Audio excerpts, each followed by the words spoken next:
Good afternoon students. आज हम पढ़ेंगे फोर्थ क्लास का ईवीएस, जिसमें आपका चैप्टर 6 है, physical features of locality. Locality हमारे आसपास का जो स्ट्रक्चर है, जो ढांचा है फिजिकल, उसके बारे में पढ़ेंगे। हमसे भी हमारे आसपास बहुत सारी बिल्डिंगें और इंसानों की बनाई हुई चीज़ें हम लोग देखते हैं। कुछ उसमें से नेचुरल होते हैं। नेचुरल मतलब जो प्रकृति का बनाया हुआ है, जैसे पेड़ पौधे, फार्म, लेक, नदियाँ, ये सब चीज़ें क्या है, तालाब, नदियाँ, ये सब चीज़ें प्रकृति ने बनाए हैं। और कुछ मेन मेड होते हैं जिन्हें इंसानों ने बनाए, जैसे रोड, ब्रिज, मार्केट, ये सब क्या है, इंसानों ने बनाया। तो आज हम इन्हीं फिजिकल फीचर्स के बारे में पढ़ेंगे। हाउस एंड बिल्डिंग्स के बारे में सबसे पढ़ते हैं। हाउस और जो बिल्डिंग है, इन्हें बनाने के लिए क्या होता है, ज़मीन को साफ़ करना पड़ता है। अब ज़मीन को साफ़ करेंगे तो क्या करेंगे, पेड़ पौधों को काटेंगे, और इसके ये सब करने के लिए बहुत सारे पेड़ पौधे काट दिए जाते हैं। इससे क्या होता है, पेड़ पौधों की कमी होती। अब जब पेड़ पौधों की कमी होगी तो ऑक्सीजन की कमी होगी, और जो हवा है वो प्योर नहीं होगी। इस तरह हमारे इन्वायरमेंट में ऑक्सीजन कम हो जाएगा। हम लोग हमारे आसपास बहुत सारी बिल्डिंगें देखते हैं, कुछ छोटी होती हैं, कुछ बड़ी होती हैं। और we have built house to meet the, अब ये बिल्डिंगें क्यों बनती हैं, इंसानों की ज़रूरतों को पूरा करने के लिए। घर की जो ज़रूरतें, उनके रहने की ज़रूरतें, क्योंकि बढ़ती हुई जनसंख्या के कारण क्या है, लोगों की ज़रूरतें बढ़ने लग गई हैं, तो इन ज़रूरतों को पूरा करने के लिए बिल्डिंगें बनती हैं। और जो बहुत सारा ज़्यादातर बिल्डिंगें बनती हैं वो कंक्रीट, ब्रिक्स मतलब ईंट, स्टील और सीमेंट से मिलकर के बनती हैं, जैसे house, bank, post office, school, hospital and corporate offices. ये सब कैसे हैं, ये हमारे आसपास की बनी हुई इमारतें हैं।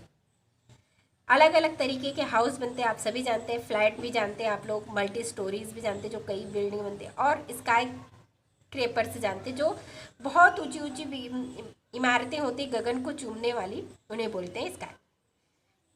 बंगलोज भी बनते हैं। रोड के बारे में पढ़ेंगे। रोड क्या है, रोड हमारे आसपास का जो एरिया है उसे आपस में जोड़ती है, जिससे हम ट्रेवल के ज़रिए एक जगह से दूसरी जगह जा सकते हैं। ये सब हम रोड के ही ज़रिए करते हैं। व्हीकल्स रोड पे चलते हैं। रोड एक दूसरे से बहुत सारी जगहों से कनेक्ट होती हैं।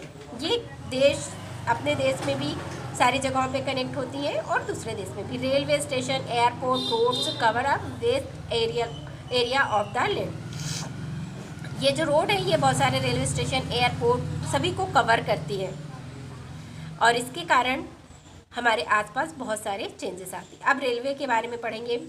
रेलवे क्या है, ट्रेन कहाँ मूव करती हैं, मेटल ट्रैक्स पे, जो पटरियाँ बनी होती हैं मेटल की, उस पर इसका बहुत बड़ा नेटवर्क फैला होता है, पटरियों का जाल बिछा होता है, और ये पूरे देश में फैला रहता है।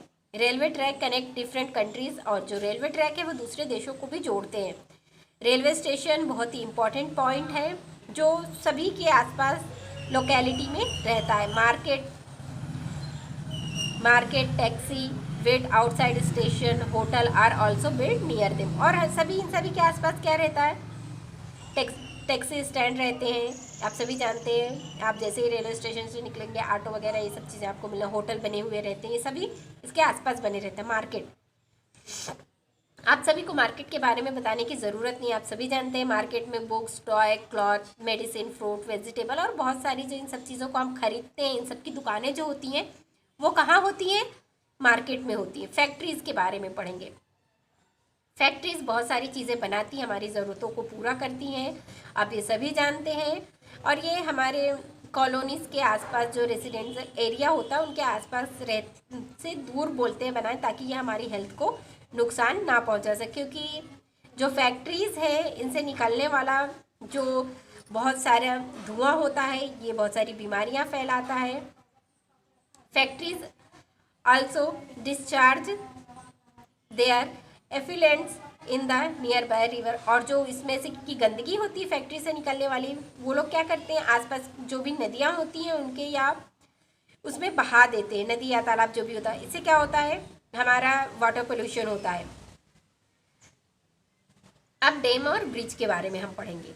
डैम क्या होता है, डैम एक बहुत बड़ी दीवारनुमा जो रिवर के ऊपर बनाए, नदियों पे बनाए जाते हैं, इन्हें हम डैम बोलते हैं। इससे क्या होता है, बहुत ऊंचाई से पानी को गिराकर इलेक्ट्रिसिटी भी पैदा की जाती है, इलेक्ट्रिसिटी पैदा की जाती है, आप सभी जानते हैं। और ये जो बांध है, ये जो बाढ़ है उससे भी रोकने में हमारी मदद करती है। और बांध बना के हम इलेक्ट्रिसिटी, जो हमारी विद्युत की समस्या है उसको भी हल करते हैं, बहुत इलेक्ट्रिसिटी पैदा की जाती है। पुराने ज़माने में क्या था कि नदियों के ऊपर या छोटे में तालाबों के ऊपर लंबे पेड़ों को ऐसे गिराकर लिटाकर उससे इंसान अपना काम चलाता था। लेकिन जो अब डैम बन रहे हैं या ब्रिज वगैरह जो बनते हैं, वो इंजीनियर बनाते हैं। इसे इसकी पूरी स्टडी की जाती है, उसके वेट स्पेस ऊपर कितना सामान जाएगा, कितने वज़न ये उठा सकता है, इस तरह की पूरी एक स्टडी की जाती है। उसके बाद ब्रिज बनाए जाते हैं। ब्रिज के प्रकार बताए गए हैं यहाँ पे। ब्रिज के 3 प्रकार बताए गए हैं, सस्पेंशन ब्रिज, कैंटिलीवर ब्रिज और आर्च। देखिए सबसे पहले वाला जो ब्रिज है, ये रस्सियों के द्वारा, स्टील के जो वायर्स हैं उनके द्वारा ये जुड़ा होता है। देखिए आपको इसमें दिखाई भी दे रहा है पिक्चर में। कैंटिलीवर ब्रिज भी ठीक इसी तरह देखिए बना हुआ रहता है। ये स्ट्रक्चर जो है इस तरह से इस पर सपोर्ट दे करके बनाया जाता है।